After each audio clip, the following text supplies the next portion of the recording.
Hello everyone, Warhammer here, and welcome back to the Mousillon campaign for Mortal Empires. Now, before I get started with today's episode, I want to first apologise for not uploading earlier this week. Unfortunately, it was just one of those days where I had a crappy day at work, and when I came home, I just didn't feel up to doing anything, which I'm sure many of you guys have experienced yourself. But saying that, I have noticed that it's happened a fair bit in the past where something has come up in real life, whether it's just a crappy day at work or my own mental health and things like that, which has affected my scheduling when it comes to videos on the channel.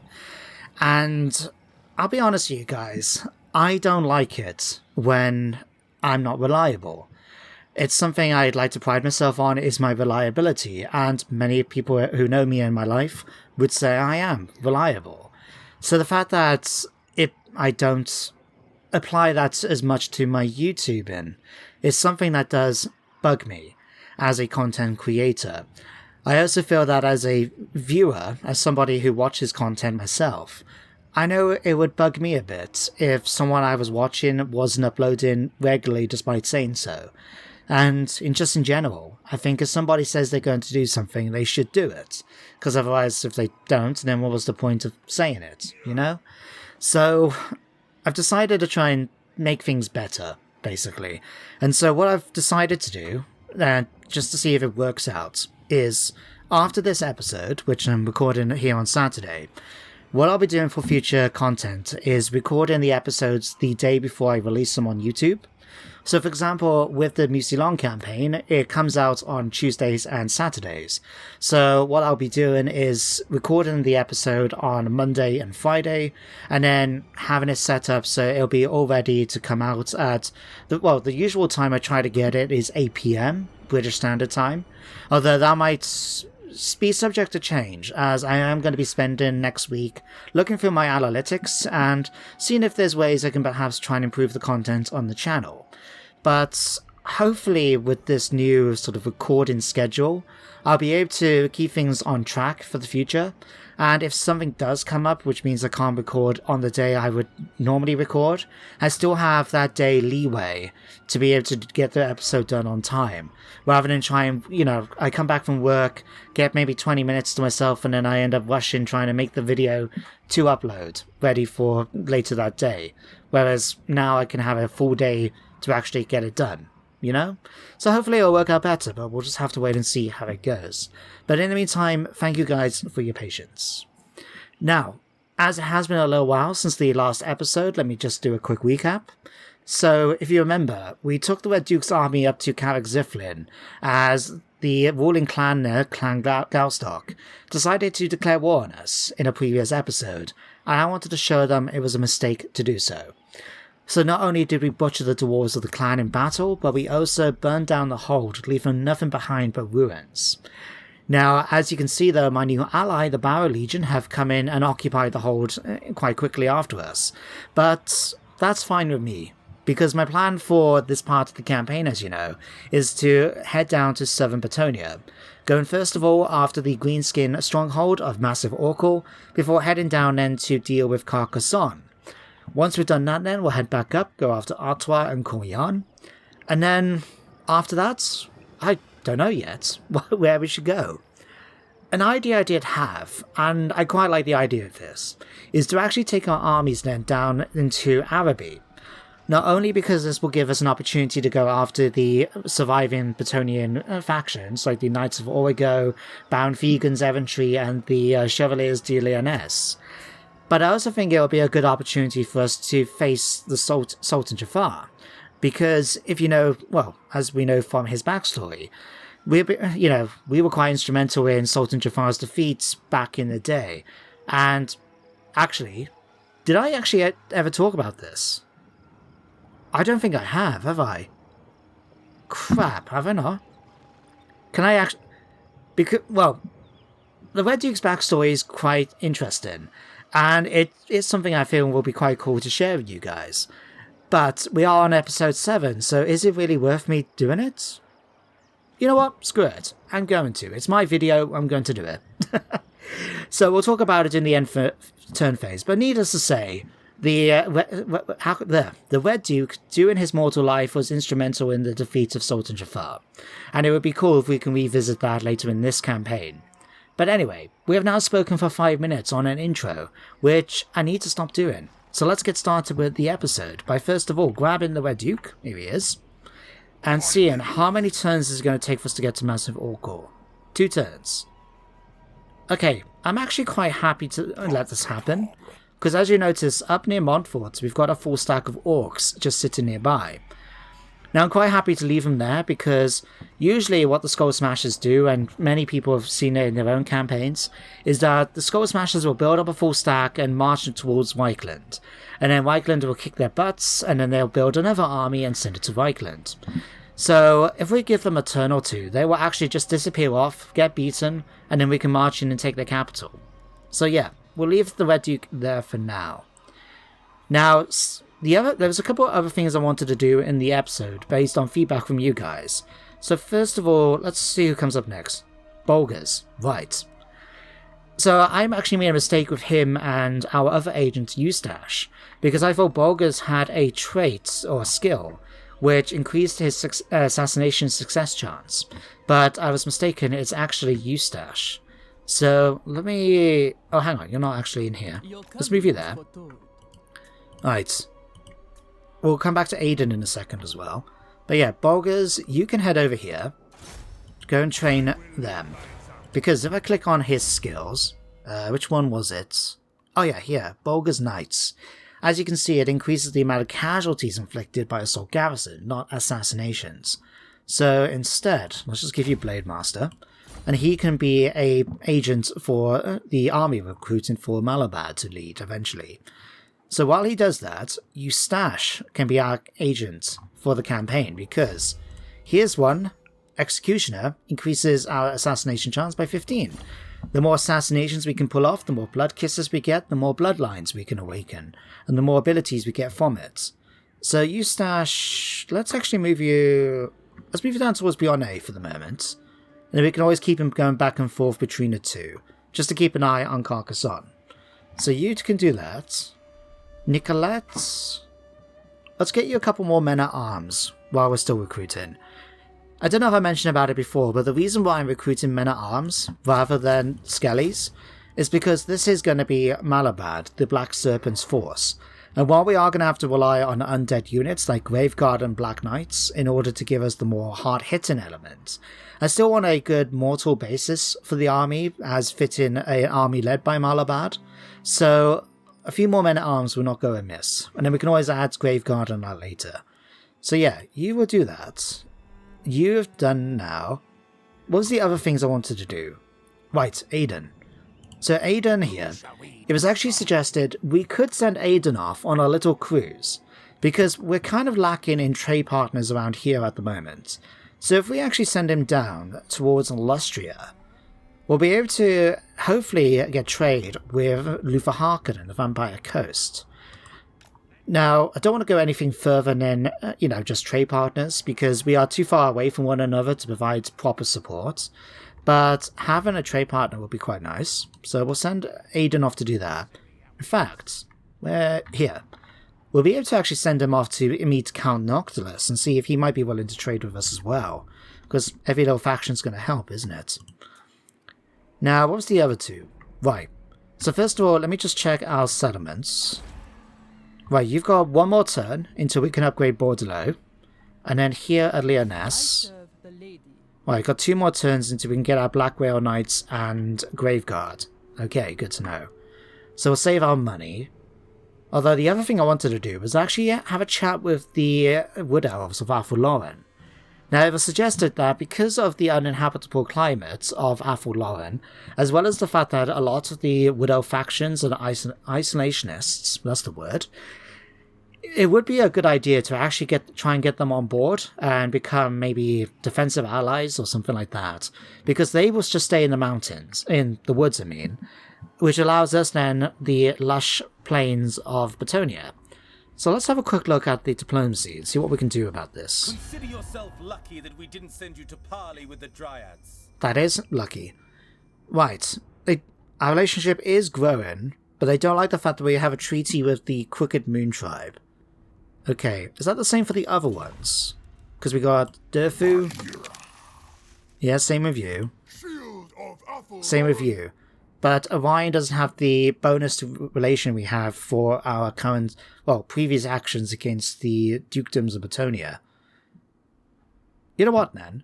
I think I'll be quite happy to cancel my non-aggression if once we can. Oh, hang on. There. I hear ya. Oh, 69. Nice. I hate that. I really do. But anyway, we can go for non-aggression. Cancel that. Yeah, it means they're not going to like us as much, but I don't care. But not only, though, will this remove the penalty to our relations. Excuse me. But we'll also get a bonus as well, won't we? Yeah, because of our broken treaties with them. So I'm going to actually give Durfu a small gift if we can. Because out of all the other Widow factions, we can trade with him. So hopefully that would work out and allow us to increase our relationship. And as we get better with him, hopefully we'll get the same with the other Asvai. We'll give you a small gift because I don't want to spend 3,000 dark magic on you. We'll do that. And then I think that now is everything. Yeah, let's go ahead and end the turn. Christ, that didn't take too long, did it? Anyway, I did say we were going to talk about the Red Duke. So, to start things off, I think we should start back when he was mortal. Now, his actual name has been lost to the pages of history, but as you can know from his name, he was a former Duke of Aquitane. Now, he was also the brother as well of the famous King the Righteous of Bretonnia, so he comes from fairly royal stock. And even though his brother was a Grail Knight, our Duke of Aquitane was a very, respected individual among his peers and lowers. So not only was he a selfless leader of men, he was very courageous, often going on many perilous quests, and also quite happy to help his fellow dukes with issues they may have in their own dukedoms by sharing his wisdom. But he was most recognized for his skill at arms, his combat abilities, and he was very skilled. Like, one of his biggest acts of recognition was the fact that he defeated the dragon near Luke, and he actually had it said that anyone, whether or not they were a nobleman or a commoner, could challenge him at any time, and if they were able to scratch him, they would earn a purse of gold for their accomplishment. Now, needless to say, there were many people that tried to earn the gold, and no one succeeded. So I think that shows exactly how skilled he was when it came to combat. Now, the skill at arms will come in quite handy during our next part of the conversation, which is going to be talking about the first Erranty war against Araby, but we'll get to that in just a moment. Instead, we've got to get through some pop-ups, like the Troll King Savage Horde here. An Incursionist has popped up. Okay. The most important thing, though, well, two things. One, Bordello is now under siege, so let's see if we can deal with that. I don't think it was a big army, was it? No. Lots and lots of yeomen, but we balanced bars in our favour. Let's go ahead and auto-resolve. There we go, close victory. We'll gain some dark magic, but I'm going to go ahead and try and get some more. Because, while I was talking during the end turn phase, you guys probably saw it too. We've got a interesting opportunity over in the mountains, where that Skull Smasher's army, whereabouts was it? Here we are, actually destroyed Helmgard. Now, if we can go and colonize it, this will give us a very strong defensive position in case we ever have to deal with the Empire in the future. So I'm quite happy to see if we can colonize it, and it's going to cost us a fair bit of gold, or dark magic, because I don't want to send in an army, I just want to send in a character. So let's have a look at our Lord options. I don't want to send Malabads, and I don't want to send any of the Bloodlines, because by sending those in, we'll have to then recruit another Lord, because we will not be able to disband these characters. So we might as well just go for a standard character. Which one's cheaper to recruit? Let's go for a Master Necromancer, simply because their upkeep is less. So, knowledgeable. Let's go for Intelligence. Might as well gain advantage of the research rates. There we go. Gaithrin Dubois. We'll be able to send him off to Helmgartnen, where it would cost us 2,500 dark magic. Okay, no problem. So we got that sorted. Let's go back now to Bordelot. We can now actually upgrade Bordelot properly. There we go. We'll try and save that, although... What was the other thing? Oh yeah, this incursion. We've got Asvai rebels. Maybe they just come in and try and take some people back into Athlone with them. But we're going to show them that was a mistake. Goodbye. Again, let's take the dark magic. Just better safe than sorry. Picked up Grave Digger. Okay, Supreme Attacker. Right. Actually, we've just gained another Blood Kiss. So we'll be able to use that to unlock the next level of the Blood Dragon bloodline. So this will give us now experience for all our armies every turn. We'll take that. We just need 12 then in order to get our hands on immunity to untainted attrition, which would be very nice. Now the Red Duke, let's just move you into position here. Can you then attack? Yeah, you should be able to attack it in the following turn. Not yet. Just in case, let's actually get you force marching. This way then it'll be right on the border. And we'll definitely be able to get it in the following turn. So, you do that, you move. You, Aiden, let's get you out of there. Necropolis awaits. There we go. Oh, actually, Count Noctilus. What compels you to be foolish enough to enter my realm? I don't know, mate. From the looks of it, you're about to head into my realm. But, let's see, non-aggression. Let's see if he'd be up for that. No. What about if we gave him a small amount of dark magic? We'll try 772. That'll still give us enough mind. So we'll go and do that. That would improve it now to 1. It might be enough for non-aggression. We'll have to see. If non-aggression, we'll definitely get trade. Okay, so now you've done. Aiden, let's give you still technology. Mina. Did we finish off the Purple Sun? No, we didn't. Right, we'll grab the Purple Sun for the cost reduction. And then next time we'll get our hands on Arcane Conduits. So we'll get that for you. Red Duke. Level 18. Zombie. I know it's affected our income, but still. It's a zombie dragon. How can I turn it down, you know? But there we go. That should be everything. Yeah. So, where did I get to? Erranty Wars. So, I don't know if I actually talked about it that much in my Caliphate of Araby campaign, but the original Erranty War, the first ever one, actually happened because of Sultan Jaffar. Now, Sultan Jaffar was a charismatic leader, and it was between his charisma and his ability to summon desert jinn to help him in battle, led to him creating a small kingdom, the Sultanate of Araby, where it was consistent of places like Lashik, Al-Haq, and so on.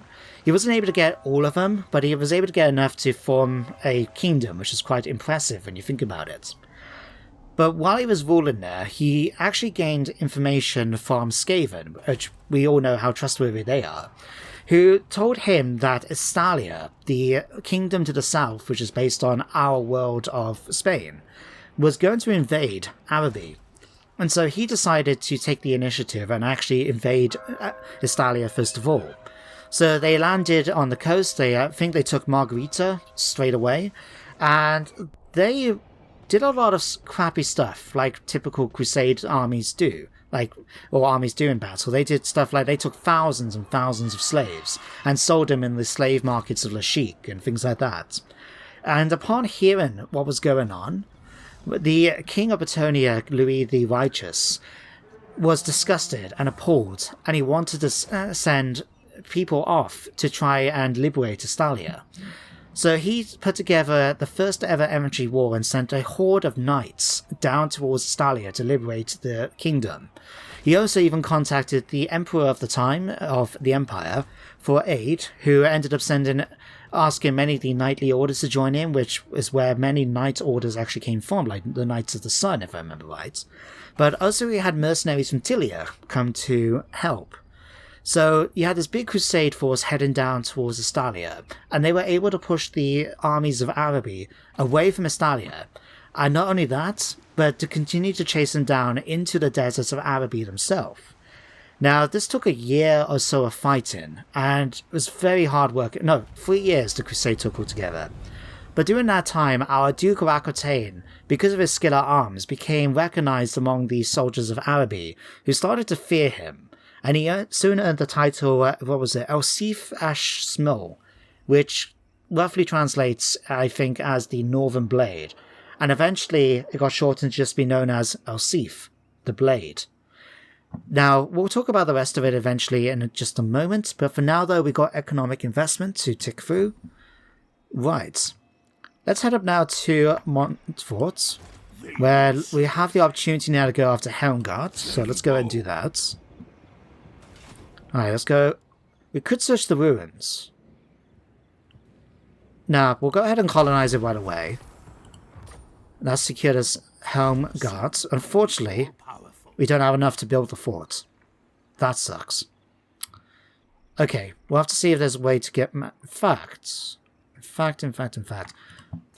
Let me speak to the Barra Legion. Excuse the tomb. Are you willing, Heinrich, just to give me some cash? Only need 300. Thank you. That worked. So now we can go back to Helmgard and actually build up the defenses once more. There we go.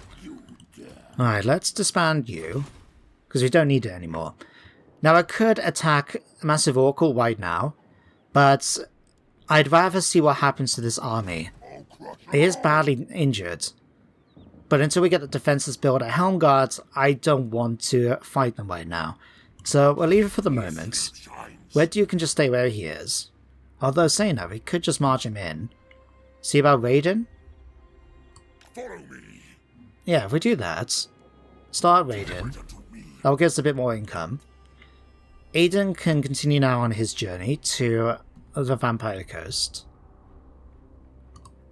So you do that. Eustache can't do anything with you, although next turn, I wonder if we can assassinate this damsel here. That'll be handy. Bulgars can then go and join with you. Eustache, just march over there, I guess. Commandment. Now, I can't remember. Do the strongholds have to worry about public order? It doesn't look like it does, as you can see here. Because there's other 7 rights. In that case, let's go for foster terror to increase growth and corruption. We'll see how it looks like next turn, but I don't think it is a thing we have to worry about, public order in the strongholds. But once we secure that now, and upgrade it, it's going to be very, very tough for the Empire to come in and attack. So yeah, that's going to be useful.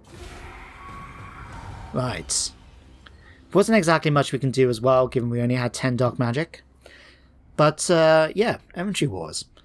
So yeah, Bretonnia sent their first Erranty War down towards Araby, and El Sif, the Duke of Aquitane, was instrumental in Sultan Jaffar's defeat at the Battle of Lashik, and I believe he was involved as well in the Battle of Al Haig, where Sultan Jaffar died in the battle, slain apparently when running away by a Bretonnian lance in his back.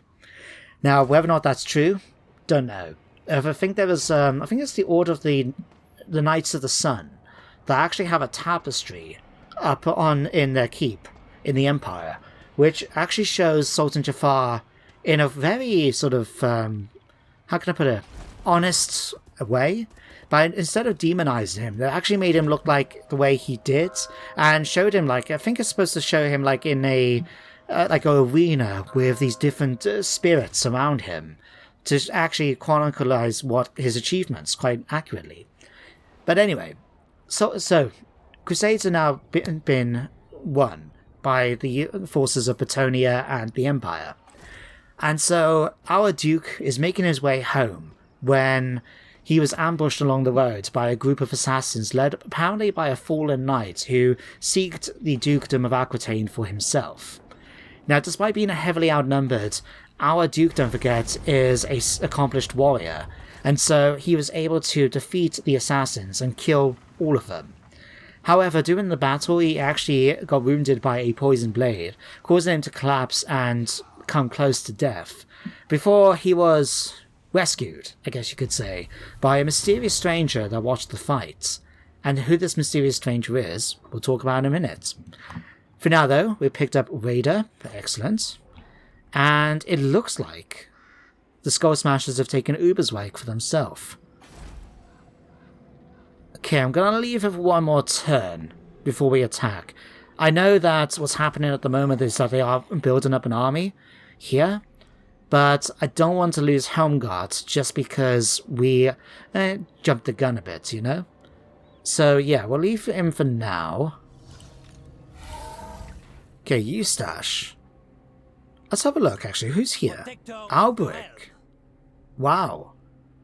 So obviously, after we defeated Alberic and took Bordelot for our own, he must have gained sanctuary with the Fey Enchantress, and is now leading some of her forces. That's going to be cool. We're going to have to face him once more when we go up against her. For now, though, let's grab her. In fact, we got a damsel right here. I think this is the one, yeah, we were going to try and target. Let's see. Success. Fantastic. So now, we can give him Malabar's Executioner for the plus 15. We could go for the Assassinate, and we will do it next time to increase it to 15. But this will give us plus 15, and I will just add 7% to make it 15 altogether. So this will give us the better chance. We'll go for that. But there we go, that's you sorted. Where Duke can stay where he is. Aiden is continuing that way. Bulgars, let's get you in here. To the yard, man. We have met before. Alright, Flesh Golem. This thing has no mind. It is a fleshy contraption, powered by its master's will. Used for mundane tasks and guarding the castle during daylight. Gives us extra campaign movement. I wonder if that provides for the entire army, or just uniquely for him when he's moving around by himself. Who knows? Anyway, let's have a look.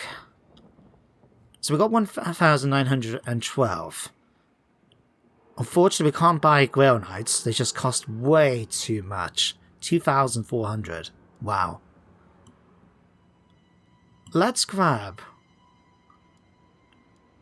a unit of you. And let's say a unit of you. I know this is costing us a fair bit, but I want to have some knights in my Bretonnian Mousillon army, you know? So there we go, we have that. You can stay there. And in fact, let's see how we're doing with our relationships. So, are you okay, you don't like us. You're less like me now than you were before, apparently. Alright, what about Durfu? It is slowly going up, but looks like our bonuses for what we've done in the past with Power of Honor and that have gone down. Right, we'll have to keep an eye on that. Okay, in the meantime, let's continue. So, back to our story. So the Duke of Aquitane was wounded by a poisoned weapon and was lying on there dying in the desert, when he was approached by a mysterious figure who watched the battle and was impressed with the Duke's combat abilities. And this person turned out to be none other than Abhorash, first of the Blood Dragons. Now, Abhorash has got a very cool and tragic backstory, in that he was one of the first vampires ever made. You seek out the Von Caster. What do you want? No, I don't want a military alliance, thank you. But, yeah, Abhorash is one of the first vampires ever created. He sipped from the elixir of immortality created by Neferata, although he didn't do it willingly. He didn't realize what he was drinking, and he's really that sort of noble warrior initially, before he became not corrupted, but I suppose you can say disheartened by what he witnessed and experienced. So Abhorash was like the king, the Queen's Guard, a very accomplished warrior himself, before he became a vampire. And his backstory again is very, very cool. But the most important thing is, it was his beliefs, his virtues that eventually created the blood dragons that we know in the game today, in the more modern Warhammer fantasy. So Abhorash, though, was the figure that watched the battle with the Duke of Aquitane against the assassins, and was very impressed with his combat abilities, enough that he saw something in him and decided to give him the Blood Kiss, which turns him into a vampire. Now, of course, his followers, the Duke of Aquitanes, didn't realise this happened, and just assumed that their liege was ill. So they found his body and took him home to Aquitane, where he died. Well, at least that was what they were concerned about. And because of that, then there was some infighting starting to happen until where people decided who becomes the next duke. And this continued for a number of days until the Duke awakened with new powers, new abilities, and a new thirst for blood. Now we'll continue his story next time, I think, as we've now actually reached the 30-minute mark. We've now got a new mission issued, and this is something I had noticed during the end-turn phase. We've got the Truthsayers Council apparently within Lyonesse. Whereabouts? Okay, one there. Did I not see? Yeah, there's another one around here. Right. Oh no, there's one there, one there. Okay. So what have we got here? What is this fool? Morrigan the Phantom Queen. So this is the legendary lord of the Truthsayers Council. You can read a bit about her just there. Also quite think because Albion and their forces and that are supposed to be representative of the Britain during like the Dark Ages, before the Romans came and conquered Britain. Or at least they would say they conquered Britain. There was still a lot of fighting that happened, and they never truly conquered the Isle, but they did a pretty decent job, I'm going to say. But yeah, so that's why we have things like warbands. Morrigan is actually the Celtic goddess of death, so that's why she's the Phantom Queen in this, and why she appears here. And as you can see, goddess of death and war, often appeared in the guise of a raven, if not a beautiful dark-haired woman. But anyway, we've got warbands. We've got Unbar horse warriors with spears and javelins. And we've got something here, but I don't know what the army is. Okay, let's have this. So, Nicolette. Unfortunately, we've still got a turn to recruit. Now, Lyonesse has less of a garrison, if I remember right, than Mousillon. Yeah. So let's grab Nicolette. I'm going to cancel that order. Let's move you up towards Lyonesse. And if we're lucky, we should be able to send... Oh, actually, we can see him right away. Okay. Full stack. They have been taking attrition. But we've got things like the Bloodsworn. Another legendary lord, right? Mightiest and wisest of the Truthsayers. Okay. But we've got the Bloodsworn, Hearthguard, Warriors of Lu, Druid Neophytes, Warband members, Youngbloods, Centaurs. Wow. I wonder how these look, because they're going to be based on the Centaurs from the Beastmen, but they no doubt look more unique. They probably look more like, more warders, I would guess, fits in their backstory. They've got more javelins. Right.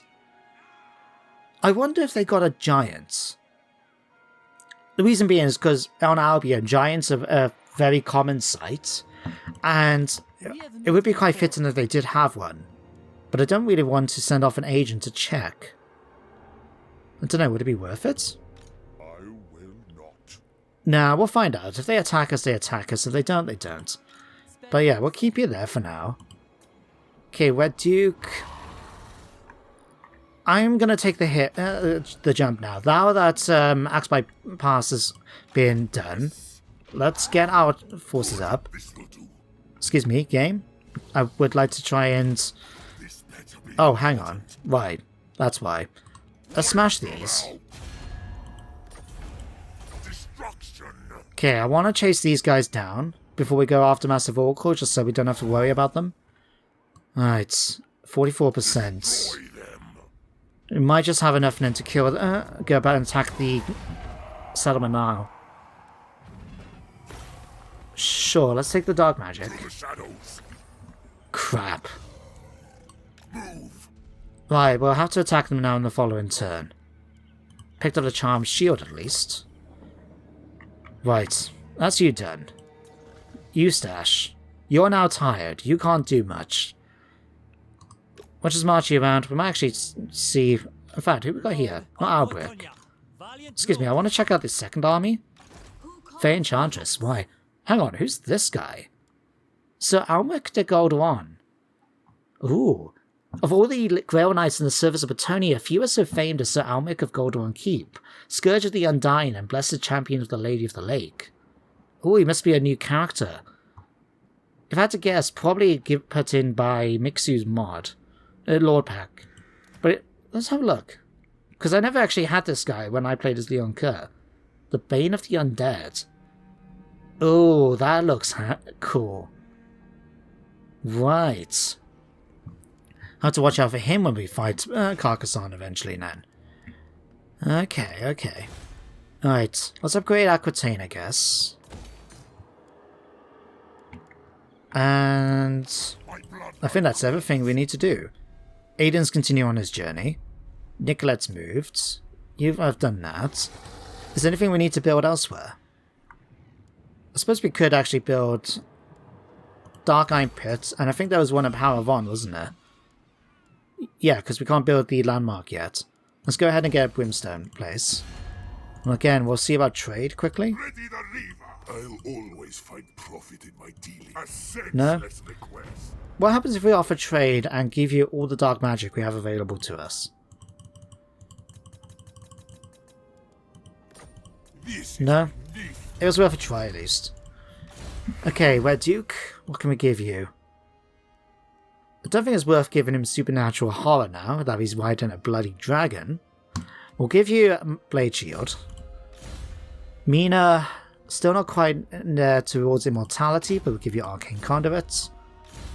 Or Cassine. Let's give you...